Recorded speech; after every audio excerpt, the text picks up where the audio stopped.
What's good, YouTube? And welcome to the house. On today's Market Watch, we're gonna go over 3 buyout / price hikes that you probably already knew were gonna be in today's video. Then we're gonna bite back in to Duel Overload and talk about what you may not have noticed that it's doing to the market and some prices in the set itself. Go into a couple of penny stocks, and then a little casual note at the end. That being said, Millennium Eyes Restrict here, $68. Oh my gosh, it's bought out, but its reprint is coming.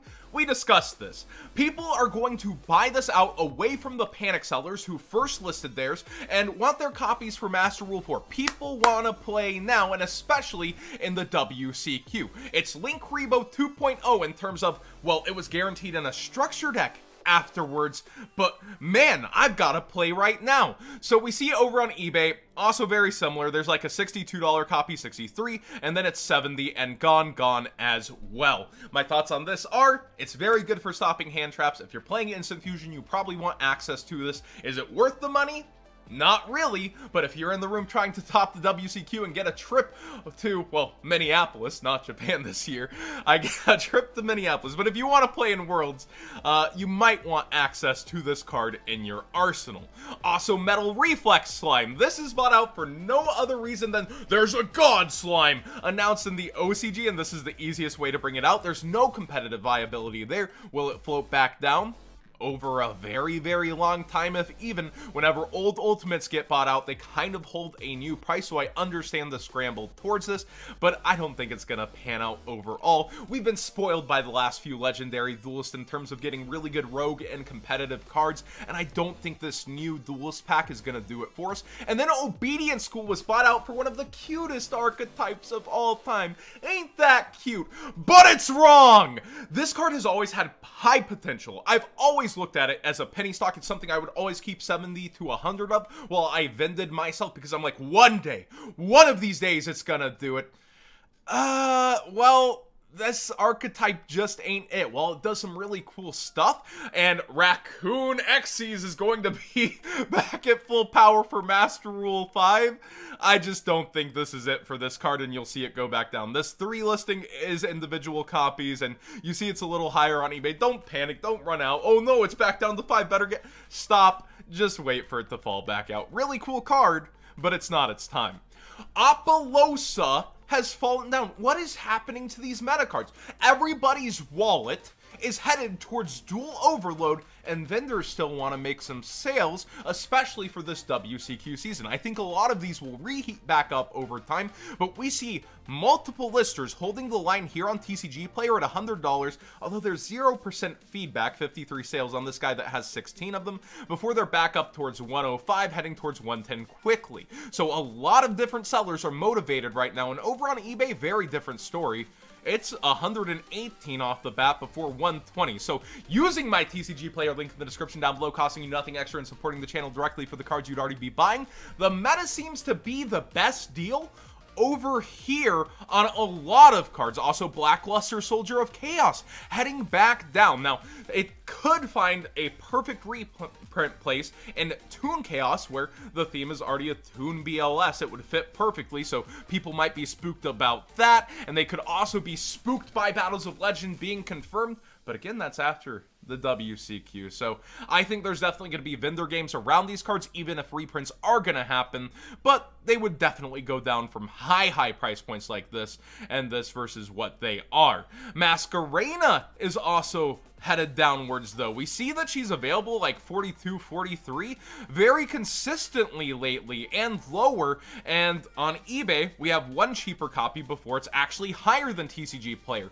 With this season kicking off with so much focus on Duel Overload, TCG Players quickly becoming the cheaper place for meta cards, and I really like that. I like us having access to cards a little bit easier, but a lot of these are still overpriced, let's face it.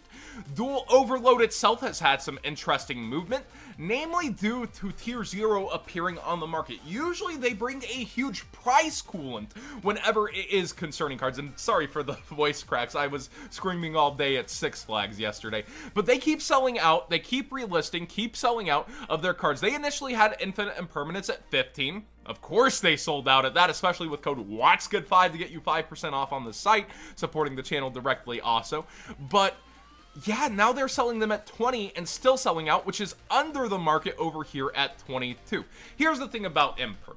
If it's shorted, I called for it to be an $18 to $20 card, and people will be after playsets, meaning they will be rarer on the market than almost anything. People are looking at this. Even if it is not shorted, I called for it to be $12 to $15 because of that playset chasing, and at $720 for 2 cases MSRP, you're looking at only an average pull of 7.2 of those if they are not shorted at all, because other cards will end up overprinted. So that's only 2 playsets per $720 spent at the MSRP level. Yes, vendors will happily take this 20 to 22 price, even if it is shorted, but if it's not, boy, are they making some bank.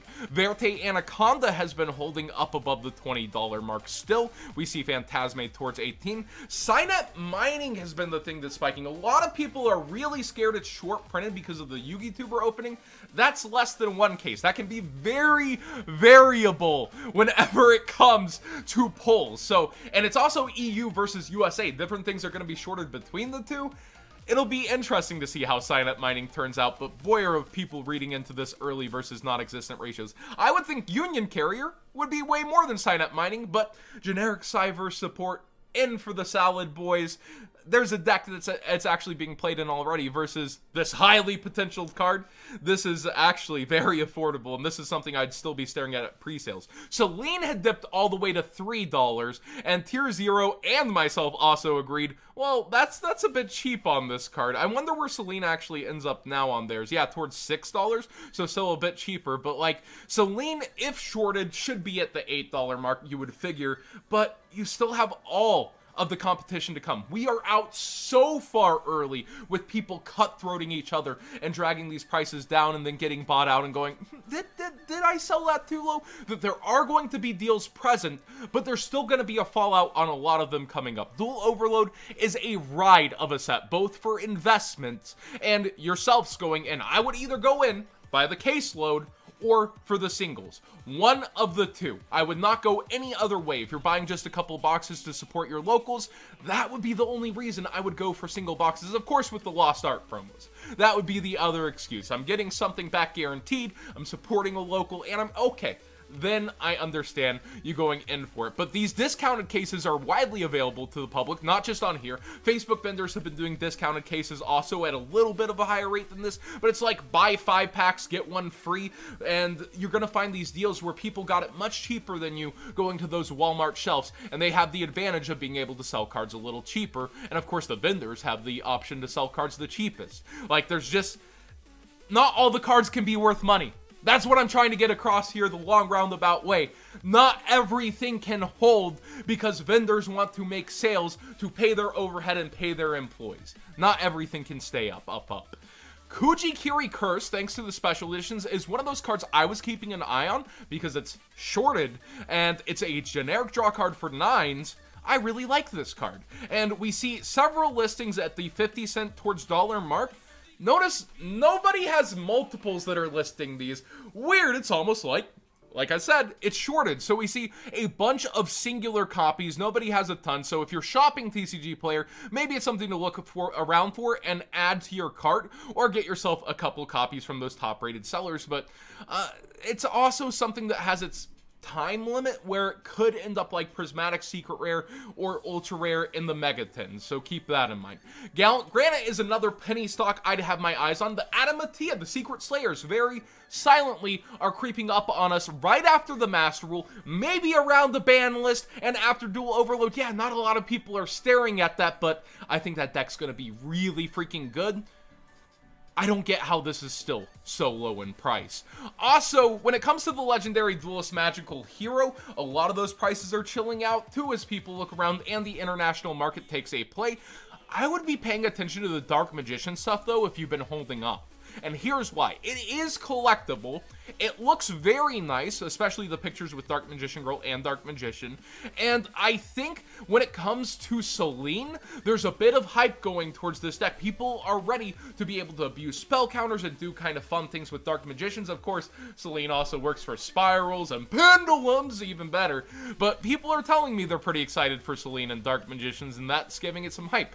I'm not sure exactly how that's going to coexist, so tell me if you're a Dark Magician in the comment section down below how you're going to play it. I'm no aficionado, but what I do understand is people are excited for that with this, and I see it in the market. Dark Magic Circle, first edition, 3 copies, $6. Oh wait, then it's 12 freaking dollars. So core TCG with some motivated sells before they're all freaking gone. Like, the other Dark Magician cards are disappearing, probably in part to this being a set, but also for people looking forward and hoping that the deck establishes itself in some way or form. Thanks for watching today's Market Watch. Please subscribe if you haven't already. Give this video a thumbs up if you enjoyed the conversation, and use that TCG player link in the description down below, costing you nothing extra and supporting the channel directly. Last month was a record month, and we're on pace to beat that. Like, that's crazy to me. Thank you guys so much for choosing to use my link and supporting the channel. Like, it really does help out a lot around here.